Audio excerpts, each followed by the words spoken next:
وصلی علی رسولہ الکریم اما بعد۔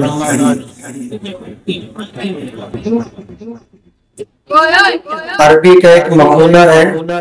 السعی منی والاتمام من اللہ، کہ کوشش کرنا ہمارا کام ہے اور کام کی تکمیل اللہ رب العالمین کے قبضے قدرت میں۔ ہم ہمیشہ اپنے جلسے کی شروعات دو شعر سے کرتے ہیں۔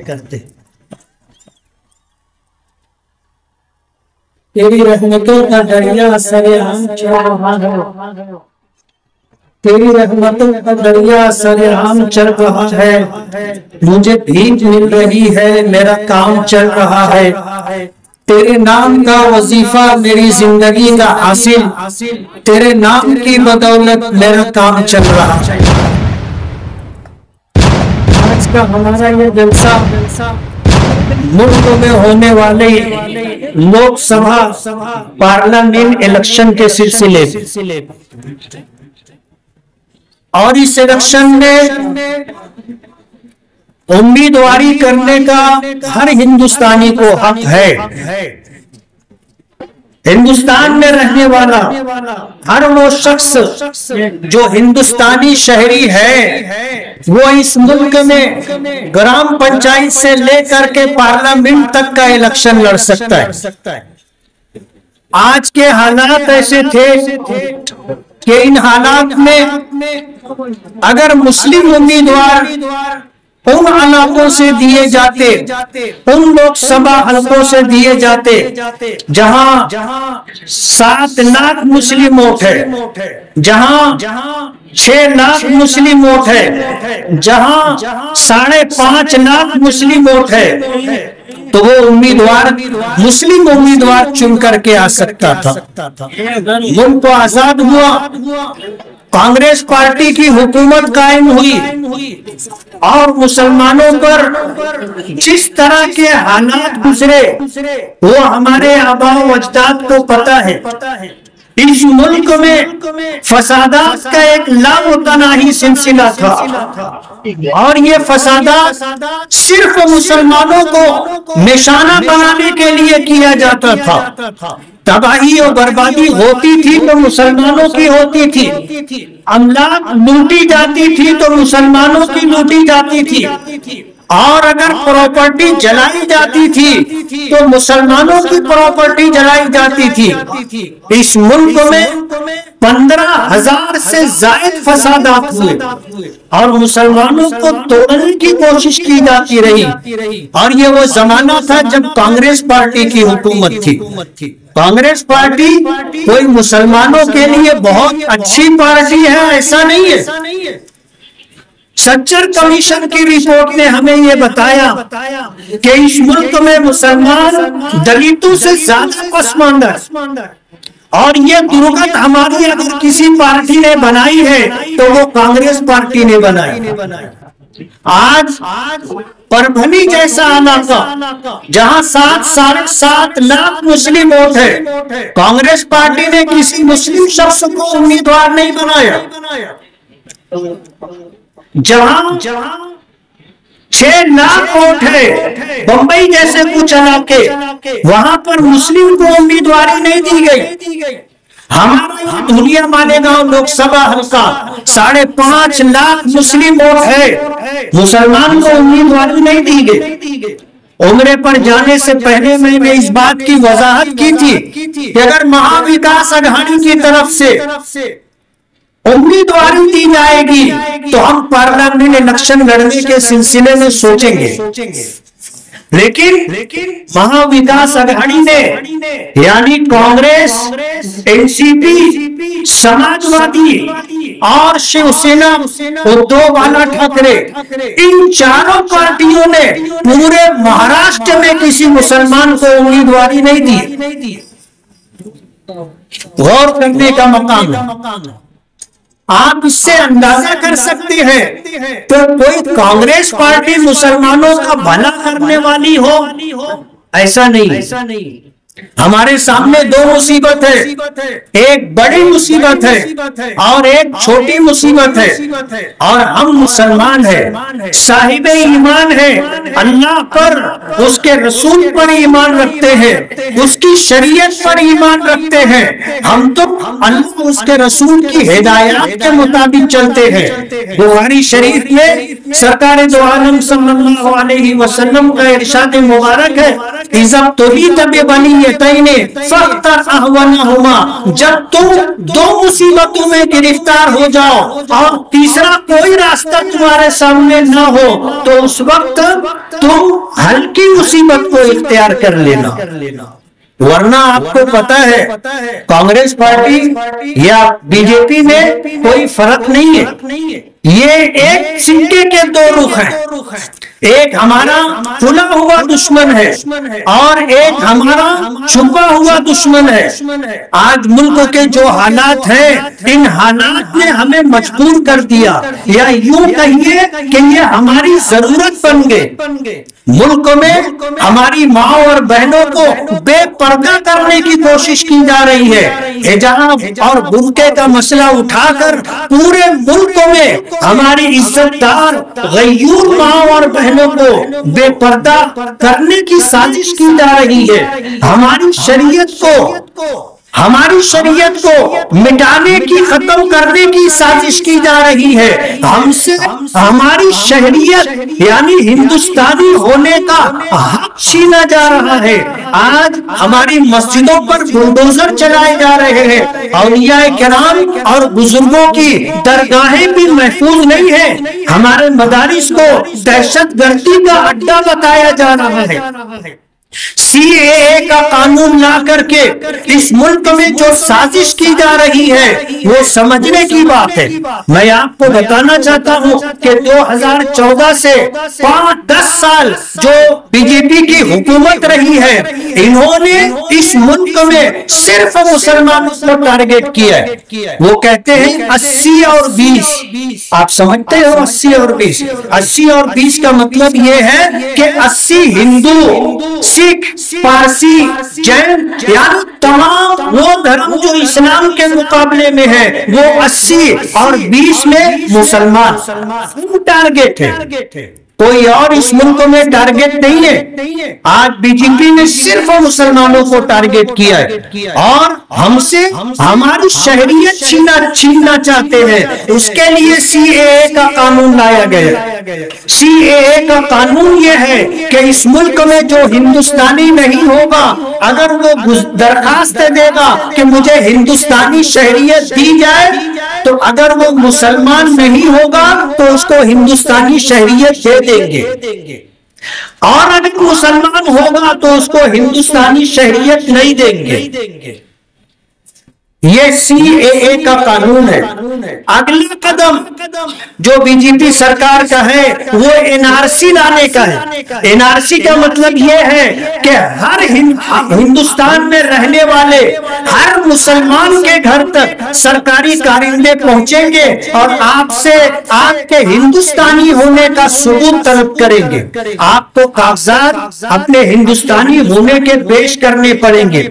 اگر کسی ہمارے گھر پہ 10 افراد میں سے کوئی 2 فرد 4 فرد اگر مشکوک ہو گیا تو اسے پولیس گرفتار کر کے لے جائے گا، اور لے جانے کے بعد اسے کھلی ہوئی قید میں رکھا جائے گا، جیل خانے میں رکھا جائے گا، پھر ان سے ہماری ملاقات نہیں ہوگی۔ یہ جو جرائم اور کرائم کرنے کے بعد جو جیل میں جاتے ہیں ان سے تو ملنے کی ہفتے میں 1 دن، مہینے میں 1 دن اجازت مل جاتی ہے، لیکن این آر سی کے قانون میں جس کو گرفتار کیا جائے گا اس سے اس کے خاندان والے، اس کے گھر والے ملاقات بھی نہیں کر سکیں گے۔ بہت ممکن ہے لے جانے کے بعد جس طرح ہٹلر نے یہودیوں کو ختم کیا تھا کہ سب کو لے جا کر کے ایک ایسی جگہ ڈال دیتے تھے جہاں ان کو سانس بھی نہیں ملتی تھی اور زہریلی گیس چھوڑ دی جاتی تھی، وہ سب کے سب مر جاتے تھے۔ یہ پلاننگ اس ملک میں مسلمانوں کے ساتھ کی جانے والی ہے۔ این آر سی کے نام پر ہم لوگوں کو نشانہ بنایا جائے گا اور جن لوگوں کو لے جایا جائے گا ان کو اپنی بات رکھنے کے لیے موقع دیا جائے گا، لیکن کیسا موقع دیا جائے گا آپ سمجھ سکتے ہیں؟ ہمیں تو ٹارگٹ کیا گیا ہے 80 اور 20 کہہ کر کے جن لوگوں کو مشکوک قرار دیا جائے گا انہیں غیر ہندوستانی قرار دیا جائے گا۔ ظاہر بات ہے پھر ہماری کہیں سنوائی نہیں ہوگی، سب کچھ سیدھا ہونے کے بعد تو ہمیں انصاف نہیں ملتا، اور جب کسی کو مشکوک قرار دے دیا جائے گا، مشتبہ قرار دے دیا جائے گا، تو پھر کوئی بنائی بنے گی نہیں۔ بی جے پی ہم سے ہماری ہندوستانی شہریت چھیننا چاہتی ہے، بی جے پی ہم سے ہماری شریعت چھیننا چاہتی ہے۔ آپ دیکھ لو اس ملک میں آج ان 10 سالوں کے اندر جو نظام اور جو قانون بنایا گیا ہے، اس نظام اور قانون میں کسی دوسرے اسلام کے علاوہ کسی دوسرے دھرم کے ماننے والوں کو کہیں تکلیف نہیں ہے، انہیں سنبھالا جاتا ہے، ان کو راستہ دیا جاتا ہے، ان کے لیے سب کچھ حکومت کرنے کے لیے تیار ہے۔ اگر حکومت کسی کو نشانہ بناتی ہے تو صرف مسلمانوں کو۔ آج جب یہ بات کہی جاتی ہے کہ اب کی بار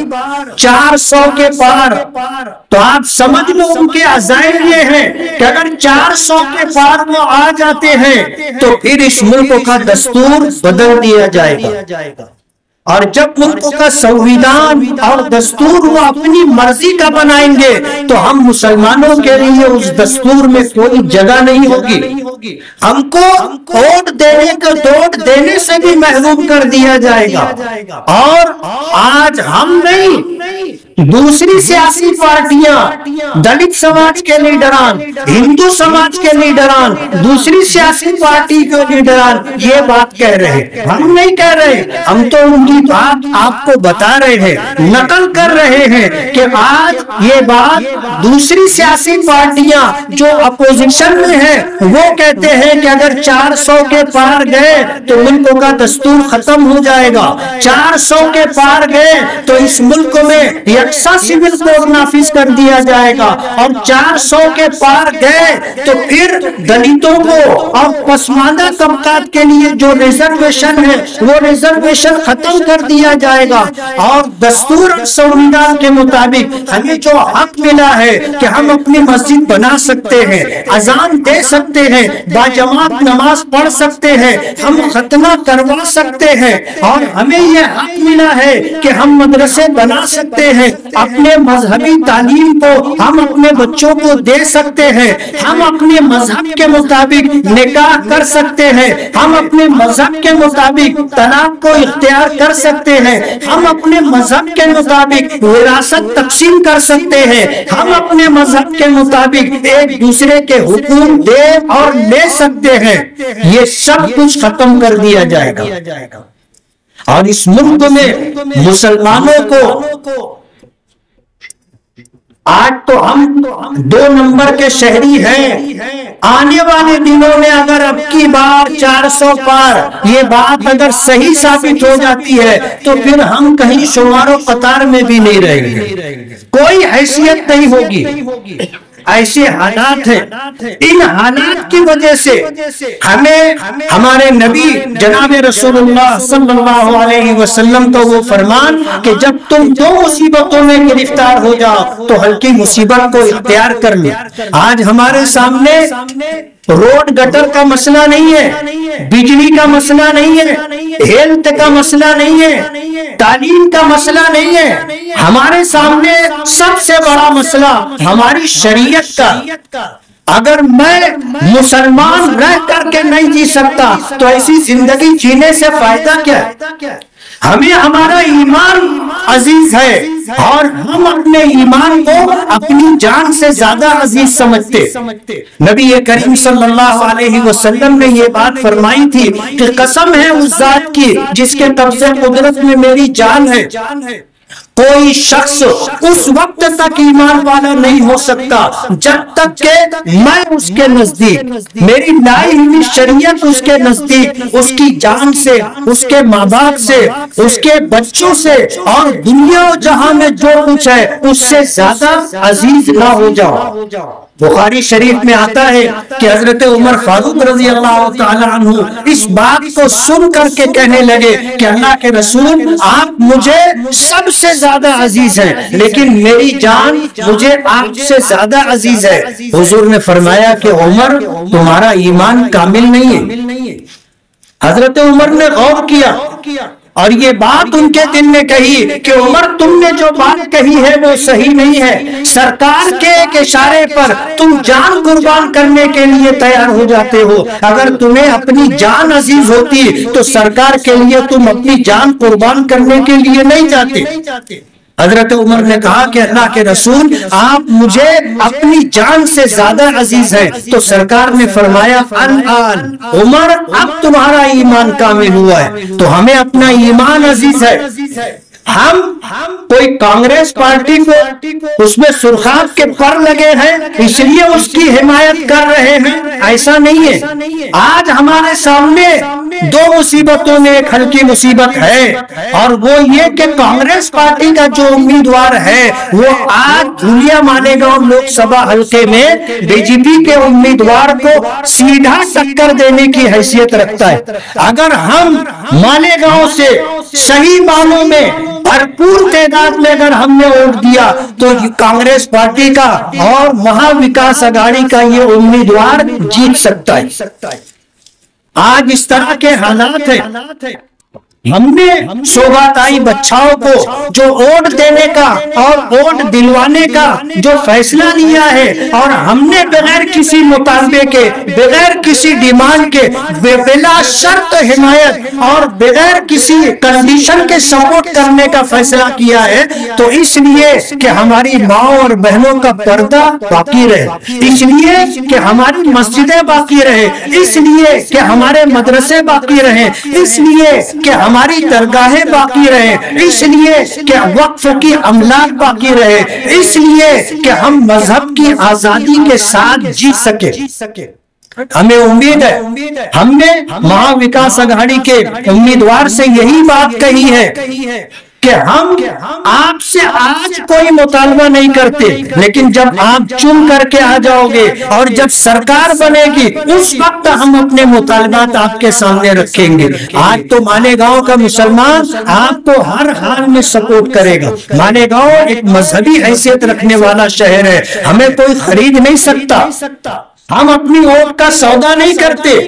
ہم غدار ملت نہیں ہیں، ہم غدار قوم نہیں ہیں، ہم ضمیر فروش نہیں ہیں، ہم ملت فروش نہیں ہیں۔ اس سلسلے میں اس شہر میں جو کچھ ہوا ہے اگلے جلسے میں یا اور کسی موقع پر میں آپ کو تفصیل بتاؤں گا۔